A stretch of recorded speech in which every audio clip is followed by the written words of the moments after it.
नमस्कार दोस्तों। आज के दिन रिलायंस में लगभग 1% गिरावट के साथ रिलायंस 2340 रुपये पर क्लोज हुआ है। और वहीं दूसरी तरफ रिलायंस के शेयर होल्डर्स के लिए एक मेजर अपडेट देखने को मिल रही है और वो अपडेट है रिलायंस का OTT प्लेटफॉर्म यानी कि जियो सिनेमा IPL के बाद उस पर चार्ज लगने वाले हैं।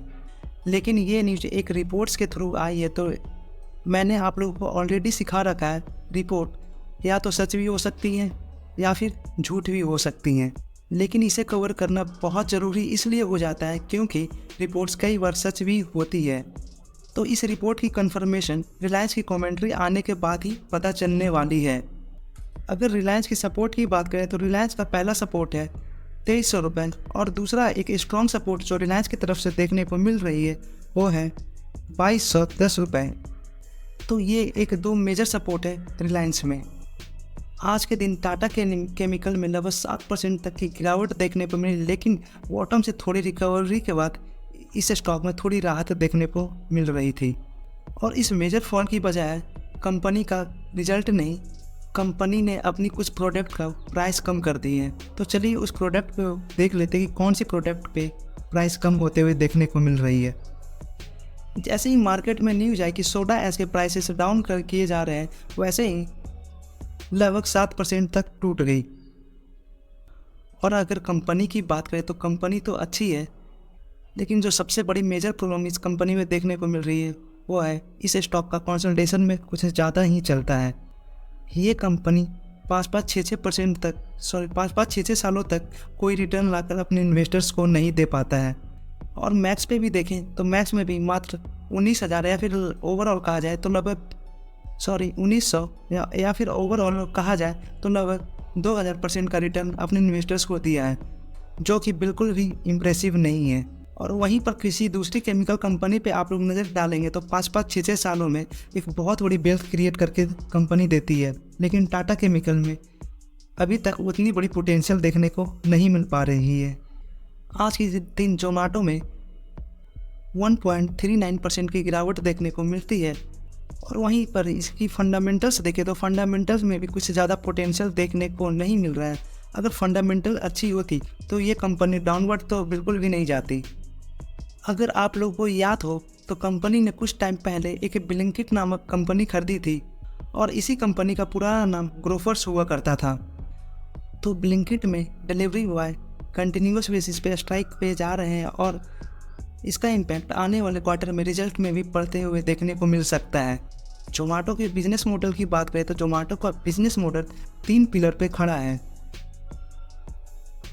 पहले पिलर पे है कस्टमर, दूसरे पिलर पे है डिलीवरी बॉय और तीसरे पिलर पे है कंपनी खुद यानी कि इंडस्ट्री। अगर इन तीनों पिलर में से किसी एक पिलर में भी थोड़ी सी भी फॉल्ट देखने को मिलेगी तो कंपनी का बिजनेस काफ़ी ज़्यादा खतरे में देखने को मिल सकता है। और जैसा कि आप लोग जानते हैं कि कंपनी एक लॉस मेकिंग कंपनी है, तो इस वजह से कंपनी को अपने प्रॉफिट लाने के लिए प्रॉफिट मार्जिन को भी बढ़ाना होगा। तो अगर ये प्रॉफिट मार्जिन बढ़ाते हैं तो वाजिब सी बात है कि कस्टमर भी धीरे धीरे घटने लगेंगे, क्योंकि प्रॉफिट तो कस्टमर के ही हाथों से निकाला जाएगा। और दूसरा डिलीवरी बॉयज़, जो करंट टाइम में प्रॉब्लम देखने को मिल रहा है कि डिलीवरी बॉयज़ की पेमेंट को कम कर दिया गया है। जब तक ब्लिंकिट ग्रोफर के नाम से चल रही थी उस टाइम डिलीवरी बॉय को जो पेमेंट मिलता था 1 किलोमीटर के लिए वो लगभग 50 रुपये मिलता था।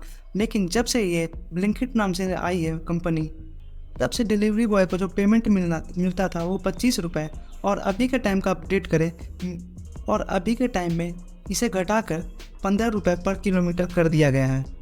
अगर कंपनी के इन्वेस्टर्स नाखुश हैं तब भी कंपनी पे खतरा है, अगर डिलीवरी बॉय नाखुश है तब भी कंपनी पे खतरा है, और जब भी कस्टमर भी नाखुश होंगे तब भी जोमेटो पर या फिर कंपनी पे खतरा है। तो आप लोगों को जोमेटो का बिजनेस मॉडल समझ में आ चुका होगा और ये आप ही लोग को डिसाइड करना होगा कि आप लोग इस बिजनेस मॉडल के साथ संतुष्ट हैं या फिर असंतुष्ट हैं। अगर आप लोग संतुष्ट हैं तो बिल्कुल आप इस कंपनी में आगे बढ़ सकते हैं, और असंतुष्ट हैं तो आप लोग इसे इग्नोर करके भी आगे बढ़ सकते हैं। EV के रिगार्डिंग आज के दिन टाटा लैक्सीज एक MOU साइन करती है IIT गुवाहाटी के साथ। कंपनी कितनी भी अच्छी हो, कितना भी ज़्यादा भाग ले, वो कंपनी कभी ना कभी मौका देती है एक रीजनेबल पीई पे इन्वेस्टिंग करने का।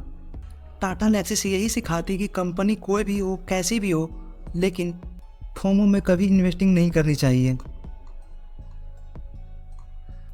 आज के दिन सोवा इंडस्ट्री लगभग 7.5% तक भागी है और इसके भागने का रीज़न अभी तक सामने नहीं आ रहा है, क्योंकि बहुत बार ऐसा देखा जाता है कि जब कंपनी ऑलरेडी भाग जाती है, फिर उसके बाद कोई बड़ी न्यूज़ देखने को मिलती है, और ये जनरली तब होता है जब कंपनी के अंदर इंटरनल लोगों को बहुत बड़ी अपडेट मिल जाती है कि कंपनी में एक मेजर पॉजिटिव चेंज देखने को मिल सकती है।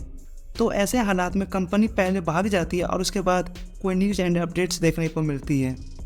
और फाइनली एंजल वन में लगभग आज के दिन 1.5% तक की तेज़ी देखने को मिली, और इस गिरते हुए मार्केट में एंजल वन को मार्केट ने काफ़ी ज़्यादा अप्रिशिएट किया है।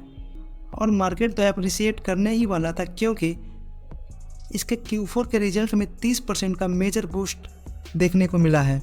तो फाइनली 30% के नेट प्रॉफिट की वजह से आज के दिन एंजल वन में लगभग 1.5% तक की तेज़ी देखने को मिली, वो भी गिरते हुए मार्केट में।